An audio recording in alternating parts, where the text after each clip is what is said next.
ಮಂಜು sir, yes sir. ಸಿನಿಮಾನ ಯಾರ್ಯಾರಿಗೆ ತೋರಿಸಿದ್ರಾ? ಮೊನ್ನೆ ಧ್ರುವ ಸರ್ಜಾ ಅವರು ಭೇಟಿ ಕೊಟ್ಟಿದ್ದಾರೆ. ಚಿನ್ನ 30ನೇ ತಾರೀಕು ಅಂತ. ದರ್ಶನ್ ಸರ್ಗೆ ಸರ್ ದರ್ಶನ್ ಸರ್ಗೆ ನೋಡಬೇಕಾಗಿತ್ತು. ದರ್ಶನ್ ಅಣ್ಣ ಲಾಸ್ಟ್ ಇದೆಲ್ಲ ಕೆಲವೊಂದು ವಿಚಾರಗಳು ಕಹಿ ಘಟನೆಗಳು ನಡೆಯೋಕ್ಕೆ ಮುಂಚೆನೇ ಮಾತು ಹೇಳಿದರು. ಒಂದ್ಸಲ ಕರೆದು ಚಿನ್ನ ವಾರ ಇಲ್ಲಿ ಅಂತ ಕರೆದು ಅದನ್ನು ಹೇಳಿ ಯಾವಾಗ ಸಿನಿಮಾ ಅಂತ ಕೇಳಿದರು. ಸಿನಿಮಾ ಆದಮೇಲೆ ಎತ್ಕೊಂಬಂದು ನಂಗೆ ತೋರಿಸು, ಆಮೇಲೆ ನಿನಗೆ ನಾನೇನು ಮಾಡಬೇಕು ಅಂತ ಹೇಳ್ತೀನಿ ಅಂತಂದರು. ಅದು ಅವರ ದೊಡ್ಡ ಗುಣ. ಸೊ ದರ್ಶನ್ ಸಾರು ಹೇಳಿದರು ನಾನು ಸಿನಿಮಾ ನೋಡ್ತೀನಿ ಅಂತ. ಬಹುಶಃ ಗೊತ್ತಿಲ್ಲ, ಒಂದಿನ ನೋಡ್ತಾರೆ, ನಾನು ತಗೊಂಡೋಗಿ ತೋರಿಸ್ತೀನಿ.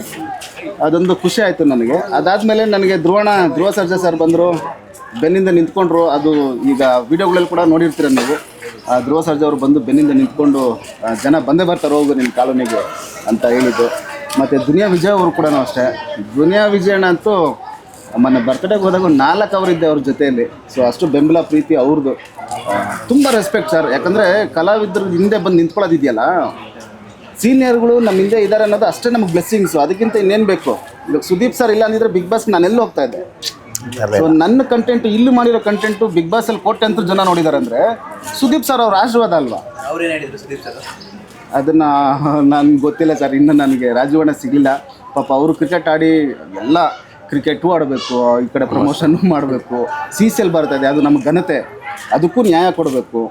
ಅವರು ತುಂಬ ಬ್ಯುಸಿ ಇರೋದ್ರಿಂದ ನನಗೂ ಇನ್ನೂ ಸಿಗಲಿಲ್ಲ. ನಾವಿಬ್ಬರು ಇವತ್ತು ಇಂಟರ್ವ್ಯೂ ಕೂಡ ಬರೋಕ್ಕಾಗಿಲ್ಲ. ದಯವಿಟ್ಟು ಕ್ಷಮೆ ಇರಲಿ. ಅವ್ರ ಪರವಾಗಿ ನಾನು ಕ್ಷಮೆ ಕೇಳ್ತೀನಿ. ಅವ್ರು ತುಂಬ ಖುಷಿ ಇದೆ. ಸುದೀಪ್ ಸರ್ ತುಂಬ ಖುಷಿಪಟ್ಟು ಟ್ವಿಟ್ ಮಾಡ್ತಿದ್ದಾರೆ. ಸೊ ಟ್ವಿಟ್ ಮಾಡೋದಂದರೆ ಅಂಥ ಮಹಾ ನಟ ಸಾಮಾನ್ಯ ಸುಲಭ ಅಲ್ಲ. ಅದು ಅವ್ರಿಗೆ ಇಷ್ಟ ಆಗಿರೋದಕ್ಕೆ ಮಾಡ್ತಾಯಿದ್ದಾರೆ ಸರ್. ಅದಕ್ಕಿಂತ ದೊಡ್ಡ ಉದಾಹರಣೆ ಇಲ್ಲ. ಧನಂಜಯ್ ಅವರು ಯಾವಾಗಲೂ ಹೇಳ್ತಿರ್ತಾರೆ ಬಡವ್ರ ಮಕ್ಕಳು ಬೆಳಿಬೇಕು ಅಂತ. ಸೊ ಅದೇ ಟ್ಯಾಗ್ಲೈನ್ ಹಾಕ್ತಿದ್ದೀರಾ? ನಾನು ಬೆಳಿಬೇಕು ಅಂತ ಹಾಕಿಲ್ಲ ಸರ್. ಬೆಳಿಬೇಕು ಅಂತ ಹಾಕಿಲ್ಲ, ಬಡವ್ರ ಮಕ್ಕಳೇ ಅಂತ. ಬಲಿಯಾಗೋದು ನಾವೇ ಸರ್. ಬಲಿಯಾಗೋದು ಅಂತ ಹೋರಾಟಕ್ಕೆ ಹೊಡೆದಾಟಕ್ಕೆ ಬಲಿಯಾಗೋದು ಶ್ರೀಮಂತರ ಮಕ್ಕಳಲ್ಲ ಸರ್, ಬಡವ್ರ ಮಕ್ಕಳೇ. ಇವತ್ತು ನಾವು ಒಬ್ಬ ದೊಡ್ಡ ಅಧಿಕಾರಿ ಮಗ ಆಗಿರ್ಬೋದು, ಒಬ್ಬ MLA ಮಗ ಆಗಿರ್ಬೋದು, ಒಬ್ಬ ಶ್ರೀಮಂತರ ಮಗ ಆಗಿರ್ಬೋದು, ಯಾರೇ ಆಗಿರಲಿ ಸರ್, ಹೋಗಿ ದೇಶದಲ್ಲಿ ಬಾರ್ಡ್ರಲ್ಲಿ ಕಾಯ್ತಾ ಇರೋದು ಯಾರಾದರೂ ಒಬ್ಬನ ತೋರಿಸಿ ಸರ್. MLA ಮಕ್ಕಳನ್ನ ಅಥವಾ ಮಿನಿಸ್ಟ್ರ್ ಮಕ್ಕಳನ್ನ, CM ಮಕ್ಕಳನ್ನ ತೋರಿಸಿ ಸರ್. ದೇಶದ ಬಾರ್ಡ್ರಲ್ಲಿ ಕಾಯೋದು ನಮ್ಮಂಥ ಮಿಡಲ್ ಕ್ಲಾಸ್ ಹುಡುಗರೆ, ನಮ್ಮಂಥ ಬಡವ್ರ ಮಕ್ಕಳಿಗೆ ದೇಶ ಕಾಯೋದು. ಸೊ ಅವ್ರು ಅಲ್ಲಿ ಕಾಯ್ತಾ ಇದ್ದಾರೆ, ನಾವಿಲ್ಲಿ ಹೋರಾಟ ಮಾಡ್ತಿದ್ದೀವಿ. ಅವ್ರದ್ದು ಹೋರಾಟನೇ, ನಮ್ಮದು ಹೋರಾಟನೇ. ನನ್ನ ಫ್ರೆಂಡೇ, ನನ್ನ ಕ್ಲಾಸ್ಮೇಟ್ ಒಬ್ಬ ಅಲ್ಲಿಂದ ವೀಡಿಯೋ ಕಾಲ್ ಮಾಡಿದ್ದ, ಆರ್ಮಿ. ನಾನು ಅವ್ರಿಗೆ ಅದೇ ಹೇಳ್ದೆ, ಈ ಮಗ ನೀನು ಅಲ್ಲಿ ನಿಂತ್ಕೊಂಡು ದೇಶ ಕಾಯ್ತಿದ್ದೆ, ನಾವು ಹೊರಗಡೆ ನಿಂತ್ಕೊಂಡು ಮಕ್ಳಿಗೋಸ್ಕರ ಇಲ್ಲಿ ಹೋರಾಟ ಮಾಡ್ತಾಯಿದ್ದೀವಿ ಅಂತ.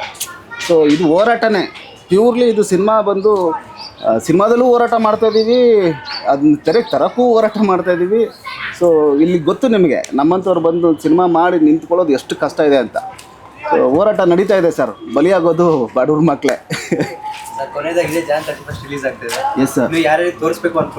ಇಡೀ ಕರ್ನಾಟಕ ಜನತೆಗೆ ತೋರಿಸ್ಬೇಕಂತ ಮಾಡಿದ್ದೀನಿ ಸರ್. ಇನ್ನೊಂದು ಖುಷಿ ಏನಂತಂದರೆ, ನಮ್ಮ ಕನ್ನಡ ಸಿನಿಮಾನ, ಪ್ಯೂರ್ ಕನ್ನಡ ಸಿನಿಮಾ, ಜಗ್ಗೇಶ್ ಅವರು ಎಲ್ಲೋ ಯಾವುದೋ ಒಂದು ಇಂಟರ್ವ್ಯೂಲಿ ಹೇಳಿದರು, ನಿಮ್ಮ ಅಪ್ಪನ ಕೊಟ್ಟಿದ್ರೆ ತಾಕತ್ತಿದ್ರೆ ನನ್ನ ಮಕ್ಕಳು ನೀವು ಎತ್ಕೊಂಡಾಗ ಅಲ್ಲಿ ಕನ್ನಡ ನಿಮ್ಮ ಲ್ಯಾಂಗ್ವೇಜಲ್ಲಿ ರಿಲೀಸ್ ಮಾಡಿರಿ ಅಂತ.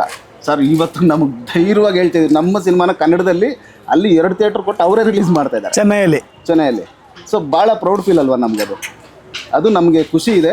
ಯಾಕಂದರೆ ಸಿನಿಮಾ ಹೋಗ್ಬೇಕು ಸರ್, ರೀಚ್ ಆಗಬೇಕು. ಸಿನಿಮಾದಲ್ಲಿ ಒಂದು ಉದ್ದೇಶ ಇದೆ, ಒಂದು ಒಳ್ಳೆ ಉದ್ದೇಶ ಇಟ್ಕೊಂಡು ಬರ್ತಾಯಿದ್ದೀವಿ. ಯಾವುದೋ ಒಂದು ಜಸ್ಟ್ ಎಂಟರ್ಟೈನ್ಮೆಂಟು ಅಲ್ಲ, ಅದು ಬೇಕು. ಅಂದರೆ ದುಡ್ಡು ಇಲ್ದಿರೋ ಜೀವನನೇ ಇಲ್ಲ, ಹಂಗಂತ ದುಡ್ಡು ಇಲ್ಲದೆ ಏನೂ ಆಗಲ್ಲ. ಆ ಥರ ಸಿನಿಮಾನೂ ಅಷ್ಟೇ, ಒಂದು ಸಂದೇಶನೂ ಇರಬೇಕು, ಜೊತೆಗೆ ಎಂಟರ್ಟೈನ್ಮೆಂಟು ಕೊಡಬೇಕು ನಾವು. ಅದು ಎರಡೂ ಮನಸ್ಸಲ್ಲಿ ಇಟ್ಕೊಂಡು ಶ್ರದ್ಧೆಯಿಂದ ಕೆಲಸ ಮಾಡಿದ್ದೀವಿ ಸರ್. ಜನಕ್ಕೆ 100% ಇದು ತೋರಿಸ್ಬೇಕು ಅನ್ನೋದು ಒಂದೇ ಉದ್ದೇಶ. ಇವಾಗ ಸ್ಟಾರ್ ಸಿನಿಮಾ ಯಾರೇ ದೊಡ್ಡ ಸ್ಟಾರ್ ಆಗಿದ್ರು ಕೂಡ ಅವರು ಕೂಡ ಸಿನಿಮಾ ಎತ್ಕೊಂಡ್ಬಂದು ಜನಕ್ಕೆ ತೋರಿಸೋದು. ಸೊ ನಾನು ಯಾರು ತೋರಿಸ್ಲಿ, ಅಲ್ಟಿಮೇಟ್ಲಿ ಮಾಡಿರೋದೇ ಜನಕ್ಕೆ. ಸೊ ಜನಕ್ಕೆ ತೋರಿಸ್ಬೇಕು ಅಂತಿದ್ದೀನಿ ಸರ್, ಕಾಯ್ತಾ ಇದ್ದೀನಿ.